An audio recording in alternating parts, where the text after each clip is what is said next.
नमस्कार आप सभी को। होप आप अपने घर में अच्छे, सुरक्षित और खुश होंगे। आज जो मैं वीडियो लेके आई हूँ जिस पे मैं बात करने वाली हूँ एक कहानी। जी हाँ फ्रेंड्स, एक कहानी मैं आपको सुनाने वाली हूँ जो शायद आपकी रूह को छू जाए। तो कहानी कुछ इस प्रकार है। न्यायालय में एक मुकदमा आया जिसने सभी को झकझोर दिया। अदालत में प्रॉपर्टी का विवाद व अन्य पारिवारिक विवाद, विवाह विवाद, ऐसे अन्य केस तो आते रहते हैं, मगर ऐसा मामला जो आज आया वो कुछ अनोखा था। जी हाँ, कुछ अनोखा। ये कुछ इस प्रकार था। एक 60 साल के व्यक्ति ने, जी हाँ, एक 60 साल के व्यक्ति ने, 60 ईयर के व्यक्ति ने एक अपने 75 ईयर ओल्ड भाई के ऊपर मुकदमा किया कि अब वो बूढ़ा हो चला है, इसलिए वो खुद अपना ख्याल नहीं रख सकता। वो आदमी अपना ख्याल, वो 75 ईयर का जो भाई है, बड़ा भाई, वो अपना ख्याल नहीं रख सकता, ठीक से नहीं रख पा रहा है, मगर मेरे मना करने पर भी वो हमारे 95 ईयर माँ की देखभाल कर रहा है। ये सब सुन के न्यायालय के लोग व जज भी शॉक्ड हो गए। वो भी कहे, अरे ये कैसा मुकदमा है, ये कौन सी बात चल रही है यहाँ पे। फिर वो जो कंटिन्यूएशन में कहानी है ऐसे, मैं अभी ठीक हूँ, सक्षम हूँ, इसलिए अब मुझे माँ का सेवा करने का मौका दिया जाए और माँ मुझे सौंप दी जाए, छोटे भाई ने कहा जज साहब से। न्यायाधीश महोदय का दिमाग झकझोर गया और मुकदमे की भी चर्चा में आ गई कि ये कैसा मुकदमा है जहाँ पे एक भाई और एक भाई एक दूसरे के माँ के लिए ख्याल रखने के लिए लड़ रहे हैं।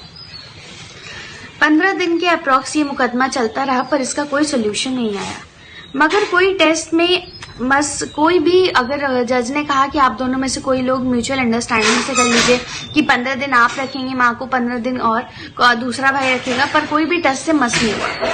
तो फिर क्या हुआ, फिर बड़े भाई ने कहा था कि मैंने अपने स्वर्ग का खुद दूसरा क्यों, बड़े भाई ने कहा, जो बड़े भाई थे उन्होंने कहा छोटे भाई को कि मैं अपने स्वर्ग का रास्ता मैं किसी और को क्यों दूं, मैं माँ की सेवा करके स्वर्ग में प्राप्त होऊंगा, इसकी वजह से मैं ये किसी को नहीं दे रहा ये अवसर। तो छोटे भाई ने कहा, क्यों, मुझे भी स्वर्ग में जाने का हक नहीं है, मुझे भी मेरी माँ का सेवा करने का हक नहीं है। ये सारी कहानी सुन के सभी लोग एकदम आश्चर्यचकित हो गए। छोटे भाई फिर कहता है कि 35 साल से जब से मैंने नौकरी के लिए बाहर गया, अकेले ही माँ की सेवा करे जा रहे हैं। ये सब सुन के पूरा कोर्ट और जज साहब भी इसको देख के बहुत आश्चर्य हो गए। फिर लोगों ने कहा कि क्या करा जाए। फिर जज ने ये सारी चीजें एनालाइज करते हुए कहा माँ को बुलाया जाए। तो माँ को जब बुलाया गया तो माँ से पूछा गया कि तुम किसके साथ रहना चाहती हो, आपको क्या लगता है आप किसके साथ रह के खुश रहेंगी, या आप किसके साथ रहना चाहती। माँ ने कहा, मेरे लिए दोनों ही मेरे औलाद बराबर है, तो मैं किसी एक को दुखी करके किसी एक को ये सुख की प्राप्ति नहीं दे सकती। मेरे लिए दोनों ही औलाद इक्वल है, एक दुखी होगा तो मुझे दुख होगा। तो जज साहब ने कहा, बहुत एनालिसिस करने के बाद, सोच समझ करने के बाद उन्होंने कहा, ठीक है, सारी चीजें देखते हुए बड़ा भाई अब वाकई में बूढ़ा हो चुका है, उसको अपना ख्याल रखने में तकलीफ हो रही है, तो माँ को कैसे संभालेगा। तो ये फैसला छोटे भाई के हित में चला जाता है। फिर लास्ट में बड़े भाई ने छोटे भाई को एक गले लगाया और बोला, भाई मैंने माँ का ख्याल रखा है, अब तुम्हारी बारी है, माँ को किसी चीज की कमी होने मत देना।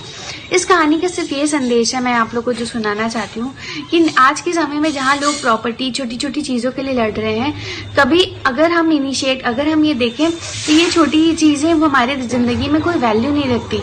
बड़ी चीज तो हमारे रिलेशन है, हमारे रिश्ते और हमारे अपने हैं, उनका ख्याल रखें। होप आपको स्टोरी अच्छी लगी होगी। अच्छी लगी तो वही फिर से लाइक, शेयर और सब्सक्राइब जरूर करिएगा। नमस्ते।